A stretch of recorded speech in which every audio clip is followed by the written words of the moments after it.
everyone, welcome back to Dragonfinity. So today I'm going to be teaching you guys how to make some salmon. It's not a curry, but it's not just a baked salmon. It's kind of a mixture. It's kind of like my style, so it doesn't actually exist in the future.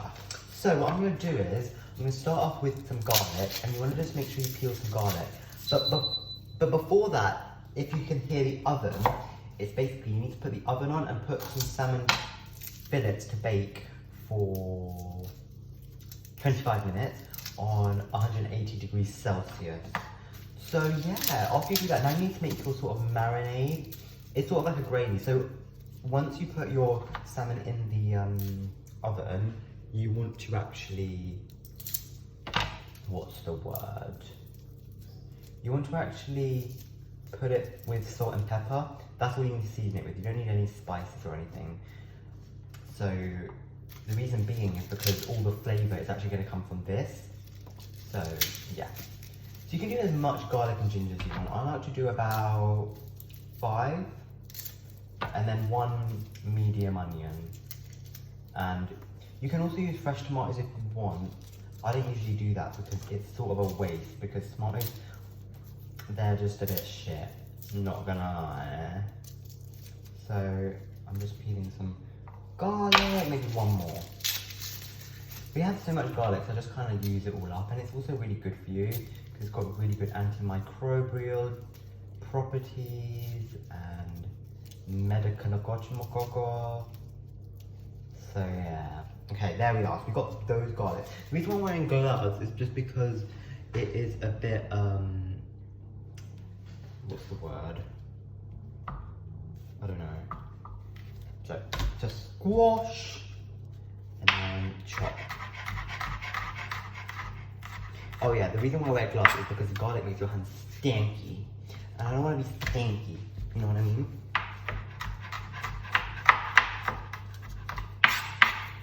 And just do it really quickly. You don't have to be like all cute with it, because if you be cute with it, you're just going to be hungry, and it's going to take you ages. And you're all going to just shit it out anyway, so it's not even that big of a deal, do you know what I mean? And basically, the reason why I'm not in my other kitchen right now is because I'm actually at home, which is really, really funny. So I'm cooking at home now, which is so much easier, because my uni flat was like so small, and it was so vital. Okay, so you've got that. Now I've got ginger. So the ginger I actually got from the freezer. I just freeze them, just because it's just easier.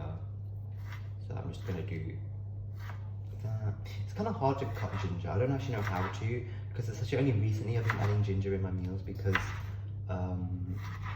ginger is a lot more harder to like keep, because you can't really, I don't know what I'm saying, you know what I mean? Okay, so now just keep cutting.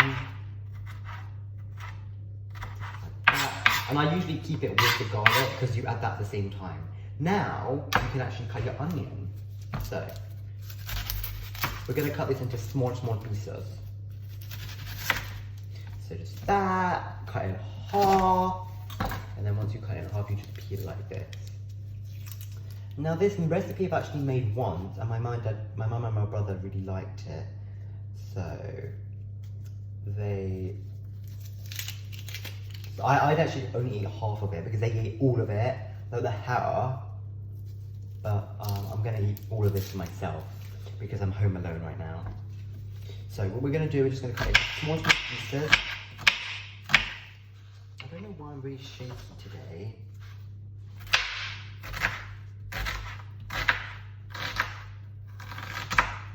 Like that, and then just like that, and then turn it around like that. Oh, that was a really good cut. Sometimes with onion, it's like, oh shoot, see that sometimes it does this, like with a flip. Like it's a bit hit and miss, in a sense, like how good you cut the onion.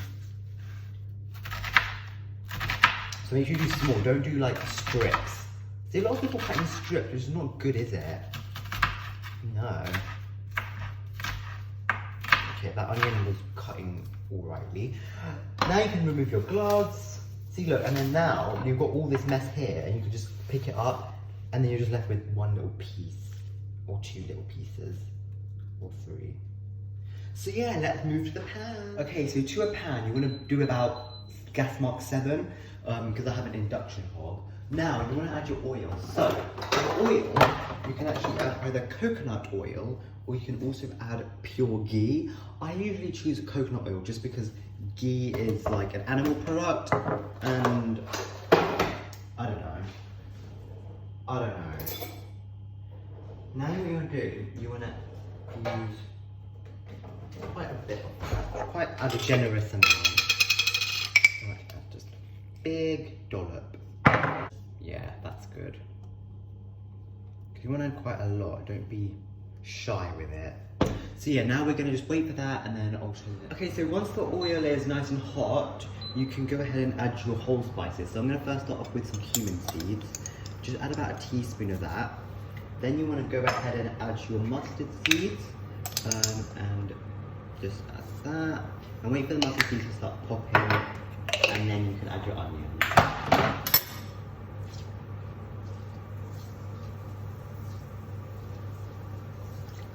Alright, also now you're going to be adding your onions. So I just added my onions, and then after I did that for a little bit, then you can add your garlic and ginger. Just make sure it's nice and brown, and like keep going at it, and don't go too high heat. Like, be patient with it, because if you go too high heat and then try and do it quickly, it's just not going to be right. So you want to do it slow and steady and get the onions nice and cooked. And you want to add your spices. So I added turmeric, chili powder, and coriander powder with a bit of salt. And then this is just some tomato puree. Okay, also what you want to do, you want to make sure your gravy thing was looking like this. Make sure you cook down the tomatoes quite well, and the spices. Well, I use tomato puree. And then once it's like this, you can just reduce the heat. And then just keep making like a thicker sort of sauce. It doesn't have to be too thick because it's going to get thicker once you add the salmon. So I've got the salmon right here. So the salmon has been baking and it just looks like that. So it's very unseasoned there, but that's fine because we've got this sauce to sort of season it up with. So what we're going to do is we're going to just start putting that in.